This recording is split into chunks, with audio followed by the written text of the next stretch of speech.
کی خاطر 4 مہینے لے کر آئے. کیا لے کر آئے؟ 4 مہینے لے کر آئے. کم از کم 4 مہینے تو اللہ کے پاس لے جانے کے لیے ہمارے پاس. اس لیے میرے محترم دوست بزرگوں، حضرت مولانا الیاس مولانا صاحب رحمۃ اللہ علیہما کے زمانے میں جماعتیں روانہ ہوتی تھی جہاں سے روزہ جماعت کا نکلنے کا کوئی امکان نہیں، جہاں علاقے والے کام کو جانتے بھی نہیں تھے، وہاں یہ کہہ کر بھیجا کرتے تھے کہ 4 ماہ سے کم کی تشکیل مت کرنا. میوات والے 4 ماہ کی تشکیل علاقوں میں جا کر کیا کرتے تھے اور اللہ تبارک و تعالیٰ 4 ماہ کی جماعتیں نکلوایا کرتے تھے اور آج تک نکلوا رہے ہیں. کراچی جماعت چلی گئی، کراچی والوں نے کہہ دیا آپ علاقے میں جائیں گے تو ہم علاقوں میں جائیں گے تو علاقے والے ہم سے بھی کہیں گے. کیا کہیں گے علاقے والے؟ سب سے پہلے ہم جائیں گے تو علاقے کے ذمہ دار ہم سے آپ سے کہہ دیں گے کہ بھائی یہاں 4 مہینے کی تشکیل مت کرنا. کیا مت کرنا؟ 4 مہینے کی تشکیل.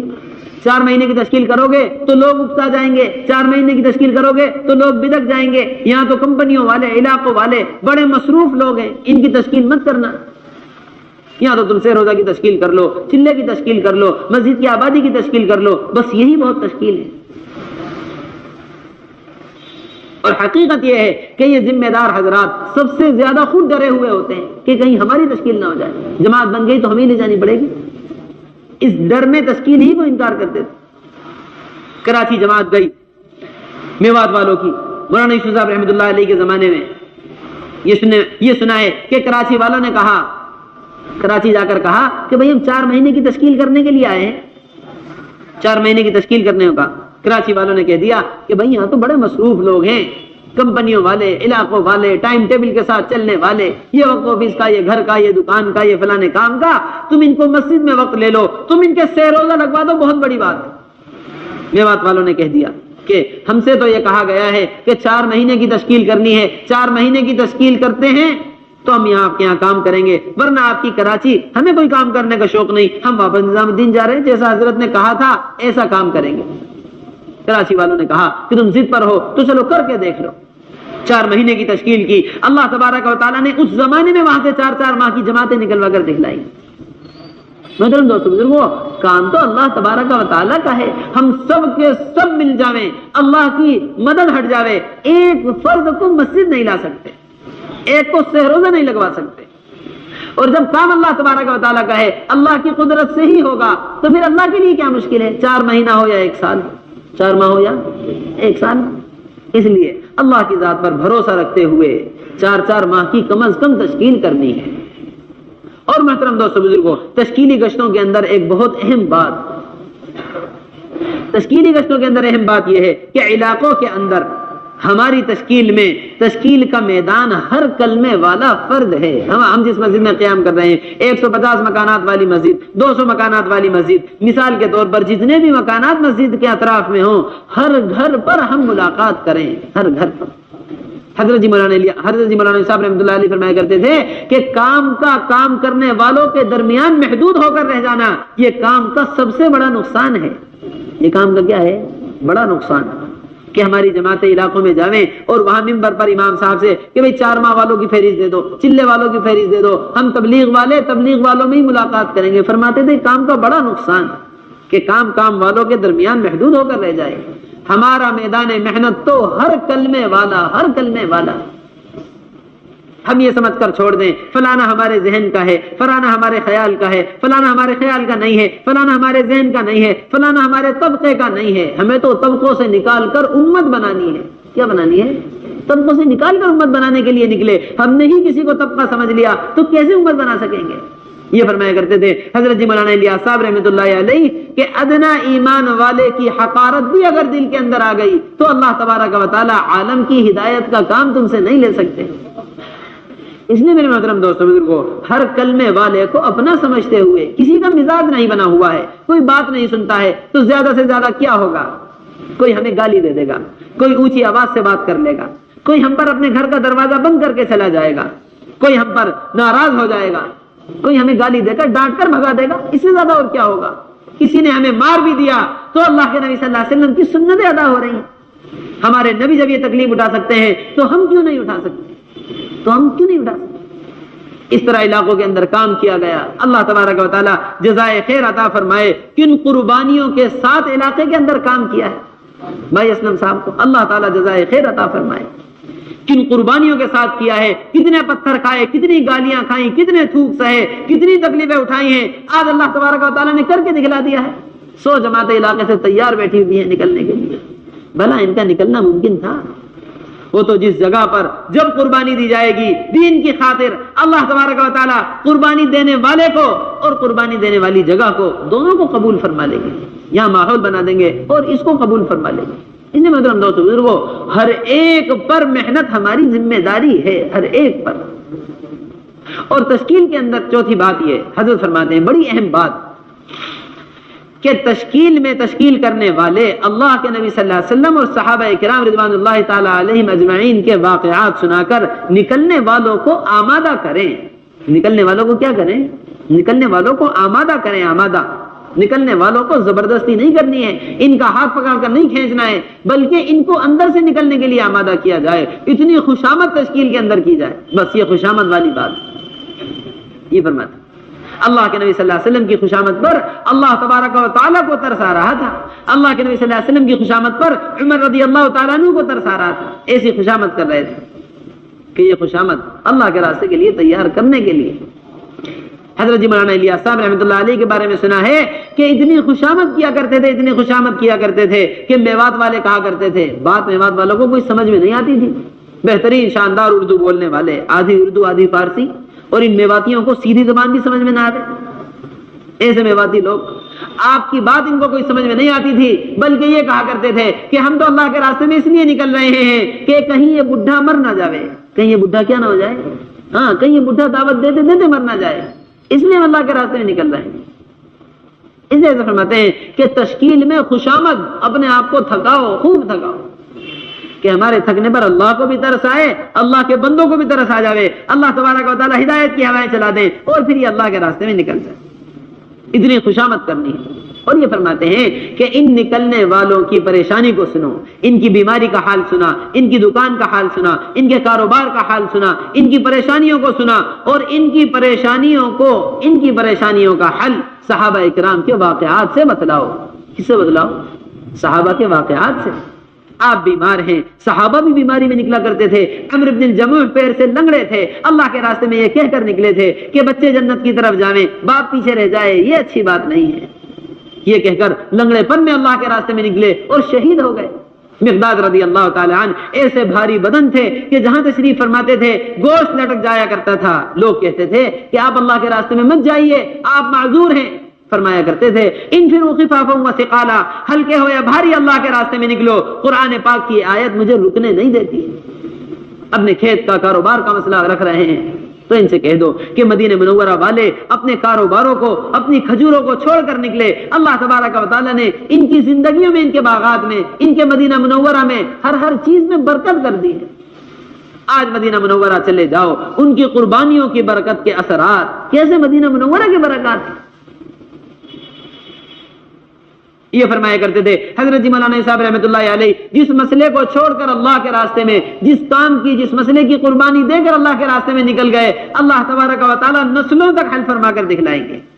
مدینے والے بیماری میں نکلے، ان کی بیماری کو شفا سے تبدیل کر دیا، یہ اپنے باغات کو چھوڑ کر نکلے، ان کے مدینے کو کھجوروں کی منڈی بنا دیا ہے، خوف میں مدینہ منورہ سے نکلے، اللہ نے قیامت تک کے لیے امن کا شہر بنا دیا ہے، ساری دنیا میں فتنے ہوں گے، مدینہ منورہ محفوظ ہوگا۔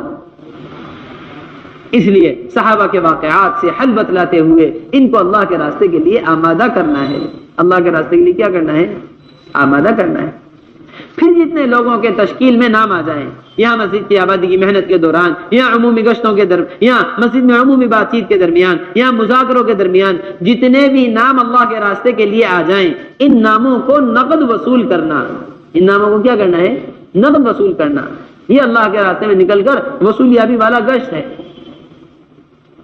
یہ اللہ کے راستے میں نکل کر کیا ہے؟ وصولیابی والا گشت۔ اس میں میرے محترم دوستو بزرگوں، وصولیابی والے گشتوں کے اندر سب سے زیادہ قوت لگے گی، سب سے زیادہ قوت، ایک ایک کے گھر بار بار جانا، ایک ایک کی خوشامد کرنا، ایک ایک کی خوشامد کر کے لے کر آنا۔ ایک ساتھی کے گھر گئے، دوسری مرتبہ گئے، تیسری مرتبہ ساتھی کے گھر گئے، چوتھی مرتبہ اس کو جب لینے کے لیے گئے پھر عذر بیان کر دیا، پھر کیا کر دیا؟ پھر عذر بیان کر دیا۔ تین مرتبہ، چوتھی مرتبہ کے بعد پانچویں مرتبہ گئے، پتہ چلا گھر سے غائب ہو گئے ہیں۔ ایسی تکالیف ان اصولیابی والے گشتوں میں بار بار ایک ایک کا گھر کا چکر. ہماری کوشش یہ ہوتی ہے کہ بس ایک دو چکر میں تیار ہو جائے. کیا ہو جائے؟ ایک چکر میں تیار. جبکہ حقیقت یہ ہے کہ بار بار چکر لگانے پر ہی اللہ کے راستے کے لیے تیار ہوتا ہے. جناب رسول اللہ صلی اللہ علیہ وسلم مکہ مکرمہ میں ایک ایک گھر پر بار بار تشریف لے جا رہے ہیں. عمر رضی اللہ تعالیٰ عنہ فرماتے تھے 70 مرتبہ میرے یہاں آئے ہیں, 100 مرتبہ میرے پاس آئے, ہر مرتبہ ایسا جواب دے کر لوٹایا کہ امید ہوا کرتی تھی اب دوبارہ نہیں آئیں گے, مگر اگلی صبح جناب رسول اللہ صلی اللہ علیہ وسلم اسی امید اور اسی تمنا کو لے کر دعوت لے کر ہمارے گھر آ جایا کرتے. 70 مرتبہ 100 مرتبہ ایک ایک گھر کے چکر جناب رسول اللہ صلی اللہ علیہ وسلم نے لگائے. اس طرح میرے محترم دوستو بزرگوں, ان کو ہر ممکن کوشش وصول کر کے لانا ہے. وصولیابی کے اندر سب سے اہم بات یہ بتلاتے ہیں کہ اللہ کے راستے کے لیے تشکیل کی تو اب اس نقد تشکیل کو نقد وصول کر لو. حضرت جی مولانا الیاس صاحب رحمۃ اللہ علیہ کی یہی ترتیب تھی. میوات تشریف لے جایا کرتے تھے, صبح سے شام تک محنت کی, شام کو جو تیار ہوئے ان کو نقد وصول کیا, اللہ کے راستے کی روانگی ہدایات ان کو دی اور ان کو نقد اللہ کے راستے کے لیے روانہ کر دیا. اس لیے کہ محترم دوستو بزرگوں, ابھی جناب رسول اللہ صلی اللہ علیہ وسلم کے واقعات سنائے ہیں, ابھی صحابہ کی قربانیاں بتلائی ہیں. اب ایک جذبہ دل کے اندر پیدا ہو گیا. کیا پیدا ہو گیا؟ ایک جذبہ دل میں پیدا ہو گیا. اب یہ وقتی جذبہ انسان کا قدم اٹھوا دیتا ہے. خیر کا جذبہ ہو, خیر کا قدم اٹھ جاوے, ساری زندگی اللہ کا شکر ادا کرتا ہے. اے اللہ, میرے نکلنے کا تو موقع ہی نہیں تھا, میرے تو نکلنے کی ہمت ہی نہیں تھی, تیرا فضل و کرم ہوا, میں تیرے راستے میں نکل گیا. ساری زندگی شکر ادا ہوتا ہے. 1-4 مہینے پر زندگی بدل گئی. اپنے نکلنے والا دن یاد رکھتے ہیں کہ کس طرح نکلے تھے. اور خدا نہ کرے برا جذبہ کسی میں پیدا ہو جاوے, برا جذبہ برا کام کروا دے, اللہ سب کی حفاظت فرمائے. ساری زندگی جب بھی یاد آتا ہے تبھی غم ہوتا ہے. اس لیے دوستو بزرگوں, اس جذبے کا فائدہ اٹھاتے ہوئے نقد وصول کر لیا جائے. 2 ساتھی تیار ہوئے ہیں, ان کو نقد وصول کر لیا, ان کو اپنے ساتھ مسجد بستر اور سامان کے ساتھ اٹھا کر لے کر آ گئے. اگر 2-3 ساتھی تیار کر کے ہم نے 2-4-5 دن کے بعد کی تاریخ دے کر ان کو چھوڑ دیا تو یہ دوبارہ ماحول میں جا کر پھر ان کا ہاتھ لگنا مشکل ہو جائے گا. اس طرح وصولیابی والے گشتوں کے اندر ان کو نقد اٹھا کر لایا جائے اور اپنے ساتھ اپنی جماعت کا حصہ بنا کر رکھ لیا جائے. 2 سے 4 ہوں گے, 4 سے 6 ہو جائیں گے. علاقے والوں کے مشورے سے پوری جماعت مکمل کر کے ان کو رخ دے کر اللہ کے راستے میں روانہ کر دیا جائے. اور ان کو اللہ کے راستے میں روانہ کرنے سے پہلے جس طرح روانگی ہدایات ہم سن کر جا رہے ہیں اور اپنے علاقے کے ذمہ داروں سے روانگی ہدایات سنتے رہیں گے, اسی طرح ان کو روانگی اور ہدایات دے کر پھر اللہ کے راستے میں روانہ کرنا ہے کہ بھائی اللہ کے راستے میں نکل کر کیا کرنا ہے. یہی ساری بات ہے. اس طرح سے وصولیابی والا گشت ایک ایک کو وصول کر کے تیار کر کے لے کر آ جانا, یہ اللہ کے راستے کی گشت ہے. اور 5واں گشت یہ فرماتے ہیں کہ اللہ کے راستے میں نکل کر تعلیمی گشت. صبح کو منتخب احادیث اور شام کو فضائل اعمال, دونوں وقتوں کی تعلیم کے ساتھ تعلیمی گشت کیے جائیں گے. ساری جماعت بیٹھی ہوئی ہے, 2 ساتھیوں کو تھوڑے تھوڑے وقت کے لیے گشت میں بھیجا جائے کہ سارے ساتھی تعلیم سے بھی گزر جائیں اور سارے ساتھی گشت والی محنت میں بھی لگ جائیں. 2 ساتھی باہر جائیں گے, وہ باہر سے تعلیم کے لیے تشکیل کر کے ساتھیوں کو کہ مسجد میں اللہ کے نبی صلی اللہ علیہ وسلم کی حدیثیں سنائی جا رہی ہیں, تعلیم کے لیے باہر سے اٹھا کر لے کر آئیں گے. یہ ہمارے 5 گشت اللہ کے راستے میں نکل کر, عمومی گشت, خصوصی گشت, تشکیلی گشت, وصولیابی والا گشت اور تعلیمی گشت, اور اس کے بعد مسجد کی آبادی کی محنت. محترم دوستوں بزرگوں, جتنے بھی گشت اللہ کے راستے میں نکل کر ہمارے ہیں, ہمارے حضرت فرماتے ہیں کہ ہمارے سارے گشت, ساری ملاقاتیں برائے مسجد ہیں. ہمارے گشت برائے گشت نہیں ہیں, ہماری ملاقاتیں برائے ملاقات نہیں ہیں. ہمارے گشت اور ہماری ملاقاتیں برائے مسجد ہیں. کیسے ہیں؟ برائے مسجد. اس لیے کہ یہ فرمایا جاتا ہے کہ گشت کرنے والے کی کیفیت غوطہ خور کی طرح ہوتی ہے. کس کی طرح ہوتی ہے؟ غوطہ خور, کہ ڈوبنے والے کو پانی سے نکالنے والا. اب غوطہ خور کی کیفیت کیسی ہوتی ہے؟ ڈوبنے والے کا ہاتھ لگا تو ہاتھ سے پکڑ کر نکال لیتا ہے, بال ہاتھ لگے تو بال سے پکڑ لیا, جو حصہ جسم کا ہاتھ لگ جاتا ہے اس سے پکڑ کر باہر نکال لیتا ہے کہ وہ ایک پریشانی اور ایک مصیبت میں ہے, اس کو نکالنا ہے باہر. یا ہم نے کوئی ایسا سمجھدار غوطہ خور دیکھا ہو جو پانی میں اتر کر ڈوبنے والے ہی سے بات کر رہا ہو. کیا کر رہا ہوں بھائی, آپ کیسے ڈوب گئے؟ جب آپ کو پتا تھا کہ تیرنا نہیں آتا اور ڈوبنے کی زحمت ہو سکتی ہے تو آپ پانی میں اترے ہی کیوں تھے؟ مطلب یہ بات ڈوبنے والے کو سمجھ میں آئے گی؟ سب سے پہلے اس کو پانی سے نکال کر باہر لایا جائے گا, اس کے اندر کا پانی باہر نکالا جائے گا, جب ہوش میں آ جائے گا تب جا کر بات سمجھ میں آئے گی. بعینہ اسی طرح حضرت فرماتے ہیں کہ ایک بدبو کے ماحول میں رہنے والے کے اندر سے بدبو کا احساس ختم ہو جاتا ہے، اسی طرح منکرات کے ماحول میں رہنے والا ہے کہ اس کے اندر سے منکرات کا احساس ختم ہو گیا ہے۔ سب سے پہلے اس کا ماحول تبدیل کیا جائے تاکہ اس کو اپنے اس ماحول کی گندگی کا احساس ہو، تب جا کر مسجد میں لا کر بٹھائیں گے، تب جا کر بات سمجھ میں آئے گی۔ کنتم خیر امت اخرجت للناس، ابو ہریرہ رضی اللہ تعالی عنہ امام المحدثین فرماتے ہیں کہ تم خیر امت اس وقت تک ہو نہیں سکتے جب تک تم منکرات کے ماحول میں پڑے ہوئے لوگوں کو اٹھا کر ان کا ماحول تبدیل کر کے معروفات کے ماحول میں نہ لے آؤ۔ بخوشی آ جائیں تو بخوشی لے آؤ، بخوشی نہ آویں تو ان کے گلوں میں زنجیریں ڈال کر جب تک تم کھینچ کر ان کو معروفات کے ماحول میں نہ لے آؤ اس وقت تک تم خیر امت ہو نہیں سکتے۔ کتنی واضح بات ہے۔ اس لیے میرے محترم دوستو بزرگوں، بازار کا ماحول، چائے کے اڈوں کا ماحول، غفلت گاہوں کا ماحول، یہ منکرات کا ماحول، اس سے اٹھا کر مسجد میں لے کر آنا ہے۔ اس سے اٹھا کر کہاں لانا ہے؟ مسجد میں۔ جناب رسول اللہ صلی اللہ علیہ وسلم نے کتنے فضائل امت کو مسجد کے سکھلائے ہیں، کتنے فضائل بتلائے، قرآن اور حدیث مسجد کے فضائل سے بھرا ہوا ہے کہ ایک مسجد کی طرف قدم اٹھانے والا دین کی بات کو سیکھنے سکھلانے کے لیے اللہ تبارک و تعالیٰ کامل حج کا اجر و ثواب عطا فرماتے ہیں۔ رات کے اندھیرے میں آنے والا کامل روشنی کی، کامل نور کی اللہ تبارک و تعالیٰ قیامت کے دن کامل نور کا وعدہ فرما رہے ہیں۔ دین کی بات کو سیکھنے سکھلانے، رات کے اندھیرے میں چل کر آنے اور دن اور شام کو صبح شام مسجد آنے والا اللہ اس کے میزبان ہوتے ہیں اور یہ اللہ کا مہمان ہوتا ہے۔ اللہ فرما رہے ہیں کہ میزبان پر آنے والے مہمان کی ذمہ داری ہے۔ من اتانی ماشین اتیتہ ہرولۃ، اللہ فرما رہے ہیں جو میری طرف چل کر آئے میں اس کی طرف دوڑ کر آتا ہوں۔ مسجد میں داخل ہونے والا اللہ کی رحمت اس طرح گلے لگاتی ہے جس طرح بچھڑا ہوا دوست کو گلے لگاتا ہے۔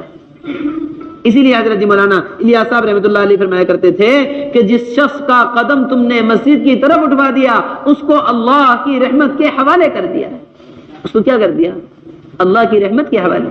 گناہوں سے چور، حالات سے پریشان، گھر کی نا اتفاقیاں، گھر کے جھگڑے، کیسی پریشانی اور مصیبتوں میں امت مبتلا ہے۔ اللہ کی رحمت کی کتنی محتاج ہے، اللہ کی رحمت کی کتنی محتاج۔ پھر بھی یہ کہتے ہیں کہ مسجد لانا کوئی ضروری نہیں۔ بتلاؤ اللہ کی رحمت کی محتاجگی کس کو نہیں ہے؟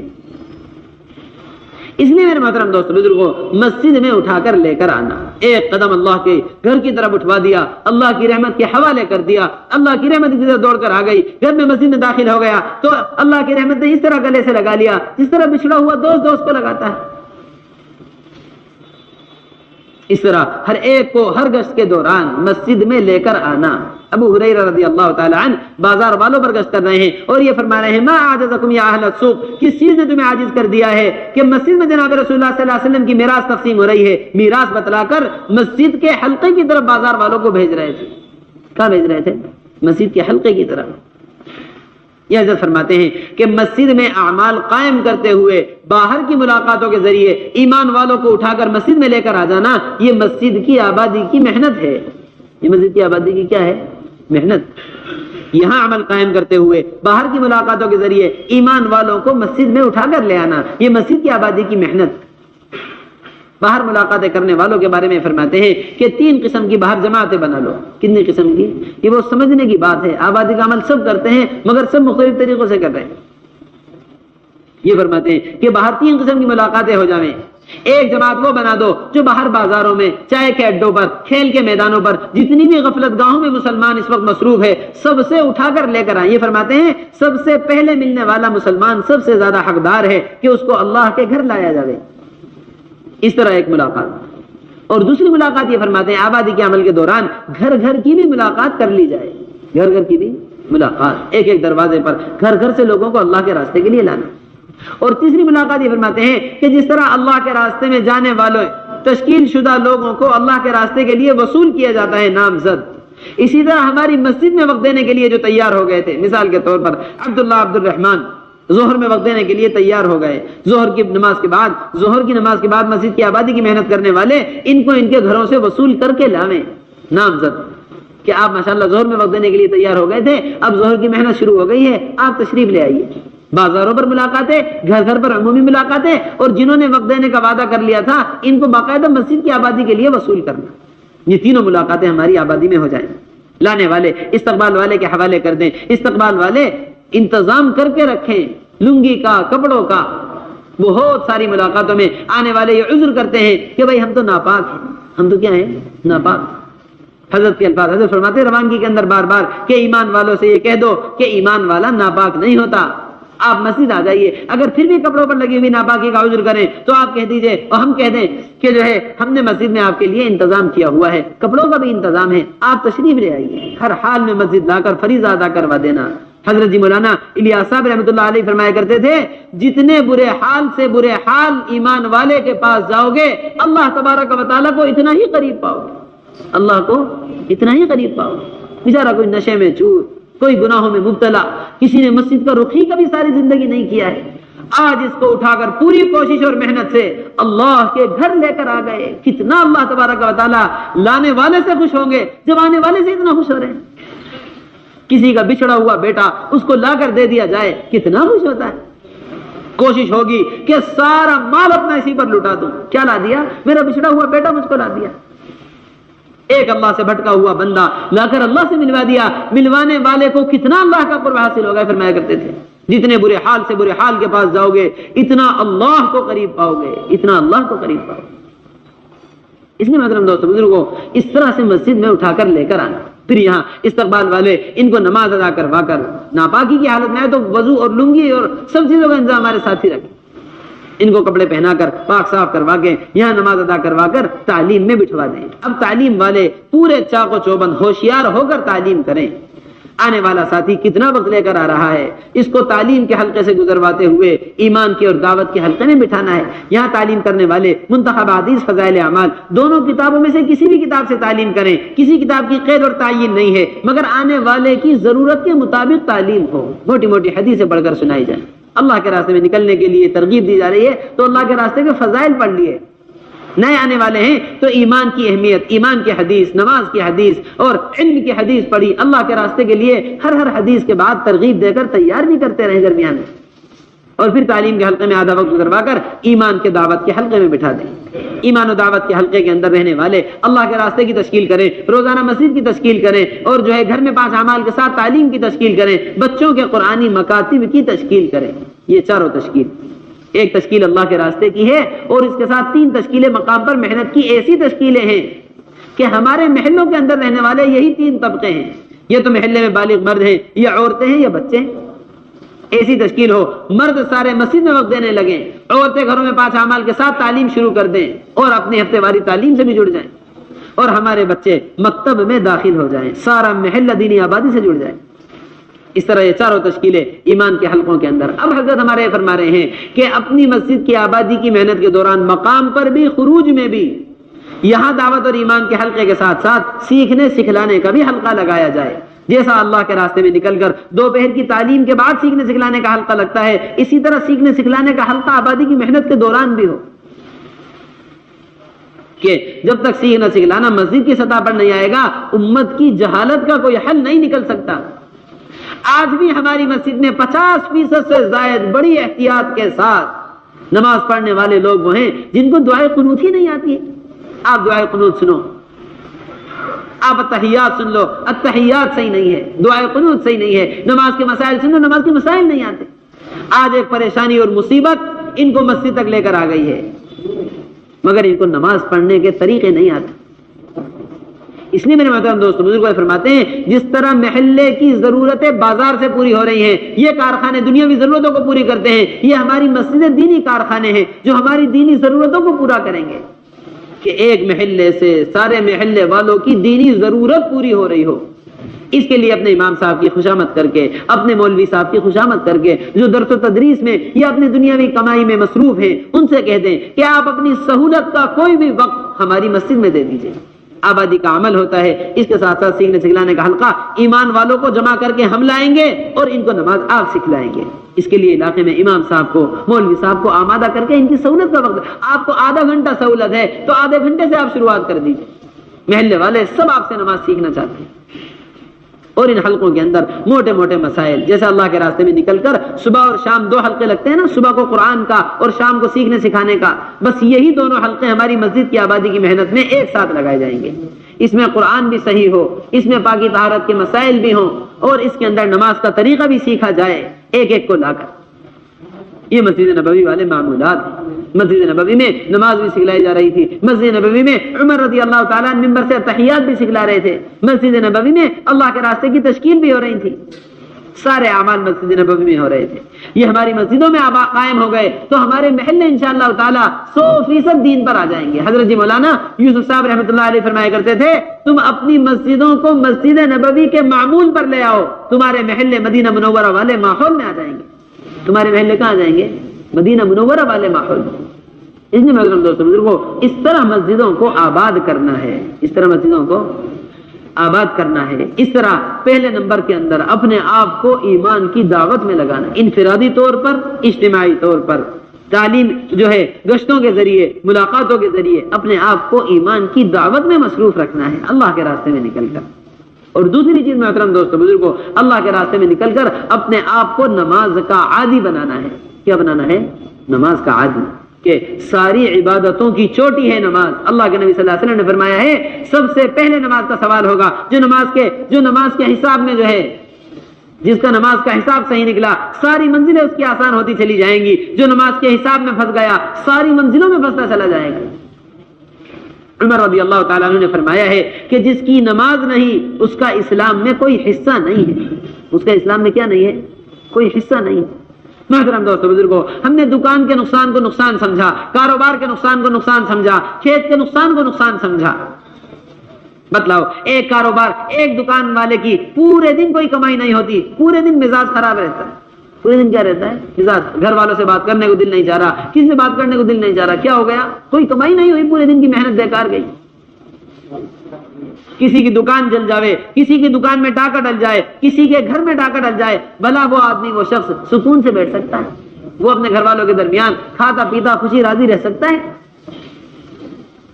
اللہ کے نبی صلی اللہ علیہ وسلم فرما رہے ہیں ایک نماز کو ضائع کرنے والا کأنما بتر اہلہ و مالہ, گویا کہ اس کے گھر والے, اس کا مال سب کا سب لوٹ لیا گیا, سب کا سب. یہ اللہ کے نبی صلی اللہ علیہ وسلم فرما رہے ہیں ایک نماز کے بارے میں. ایک دکان کا نقصان برداشت نہیں ہوتا, ایک دکان اور کاروبار کے نقصان پر طبیعت بالکل جو ہے اداس ہو جاتی ہے, روزانہ نمازیں چھوٹتی ہیں مگر ہمیں خیال تک نہیں آتا. اس لیے اللہ کے راستے میں نکل کر وقت کو فارغ کر کے جو نکل رہے ہیں اپنے آپ کو